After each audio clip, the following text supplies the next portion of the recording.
Urgence la famille, le dehors est mauvais. Voici un homme qui était introduit dans une secte à partir d'une simple bière. Voilà ce qui s'est passé. Voici le monsieur en question qui rentre de son travail comme à son habitude vers 22 h. Bon, comme à son habitude, le vendredi, il a toujours cette tradition-là qui s'arrête toujours dans un bar et il se saoule avant de rentrer se coucher vu que le lendemain c'est le week-end et il ne travaille pas. Le problème est que ce même jour-là en rentrant, il croise donc son voisin. Son voisin l'intercepte, il se salue, il explique que là il a sa réunion qu'il a l'habitude de faire chaque fin d'année. Et si, pardon, il peut l'aider à porter les casiers qui sont là, pour l'aider à déposer dans sa réunion. Bon, lui, il a dit, il n'y a pas de problème. Il a donc aidé à porter ses casiers. Et dès qu'ils sont arrivés dans sa réunion, dès qu'il a déposé les casiers, au moment où il a voulu partir, le voisin dit que non, mais ne pars pas comme ça. Vu que tu ne fais pas partie de notre réunion, prends même une bouteille là-bas et serre-toi. Bon, vu qu'il connaissait bien son voisin, il s'est dit qu'il n'y a pas de problème. Il a donc retiré une bouteille de bière là-bas, il s'est servi un plat derrière avec du poulet. Et il est parti s'asseoir dans le bar qui se situait juste à côté de chez lui. Il a commencé à manger, dès qu'il a fini, il est rentré chez lui. Jusqu'à là, tout s'est bien passé, jusqu'à l'année prochaine qui a suivi.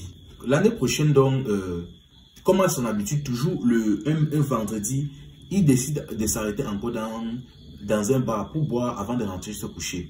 Quand il s'arrête dans ce bar là-bas, à un moment, il croise son voisin, il s'assoit avec son voisin, donc, il offre une bière à son voisin lui offre une bière, et ceci, cela. Et après avoir pu plusieurs tournées, à un moment donné, il avait un sac sur lui. Un sac qui contenait l'argent dans lequel il comptait partir acheter de la marchandise. Mais un fou est entré dans le bar, il a arraché le sac du monsieur, dit qu'il va pisser dans le sac. Le gars dit que, hey, mais tu es pissé dans mon sac, comment que ça te prend par où? Il a voulu faire la force, le fou aussi fait la force. Finalement, il a laissé son sac au fou. Il a dit que, puis ça va dedans, tu vas voir ce que je vais te faire. Là, tout le bar était surpris. Et je tiens bien à préciser que la plupart des gars qui étaient présents au bar étaient des membres de la même région que son voisin. Ils ont été surpris.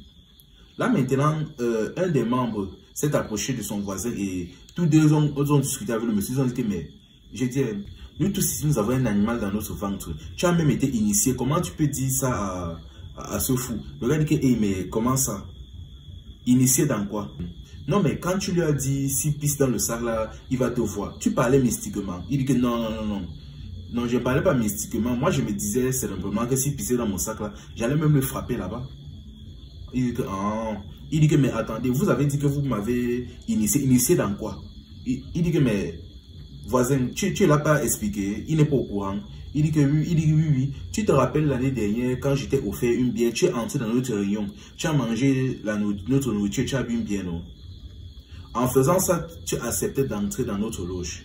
En consommant nos choses, notre argent, tu acceptais d'une certaine manière d'entrer dans notre secte. Le gars a été sauté, il a commencé à dire que voisin, j'étais fait quoi? Il a commencé à regarder son voisin, il dit que j'étais fait quoi? Il dit que non, rien. Il dit que c'est juste que dans notre réunion, là, on a constamment besoin de nouveaux membres. Donc, là, il est resté comme ça, dépassé. Il ne faisait que demander à son voisin que voisin, j'étais fait quoi? J'étais fait quoi? Jusqu'à vous me parler et dire que vous avez des animaux dans le ventre. Il dit que voisin, j'étais fait quoi? Finalement, après il est resté là-bas peut-être de 22 h jusqu'à 2 h du matin à discuter avec son voisin avant de se laisser. Mais avant de partir, le voisin a dit qu'il ne va rien t'arriver tant que tu ne m'affiches pas dans le quartier. Ils se sont laissés comme ça. Jusqu'à aujourd'hui, bien que le voisin ne l'ait pas dérangé, là maintenant, il est seulement en train de prier et il espère seulement que rien de bizarre ne va lui arriver ou quelque chose ne va apparaître devant lui ou peut-être même qu'ils ne vont pas tout à coup commencer à lui poser des conditions bizarres. En tout cas, après avoir discuté avec son voisin, il est rapidement descendu au village voir ses ancêtres et faire quelques coutumes. Vraiment, hein, la famille, le dehors est mauvais. Avant même d'accepter la chose que quelqu'un mange, assurez-vous d'abord de bien connaître la personne. Assurez-vous de bien connaître la personne. Même si c'est votre voisin, ne prenez plus la nourriture de quelqu'un. Ne prenez plus la nourriture de quelqu'un comme ça pour manger. On ne sait plus qui est qui. Le dehors là, c'est plus comme à l'époque. Aujourd'hui là, c'est plus comme à l'époque. Enfin bref, c'était info et amusement. Ici on s'informe et on s'amuse.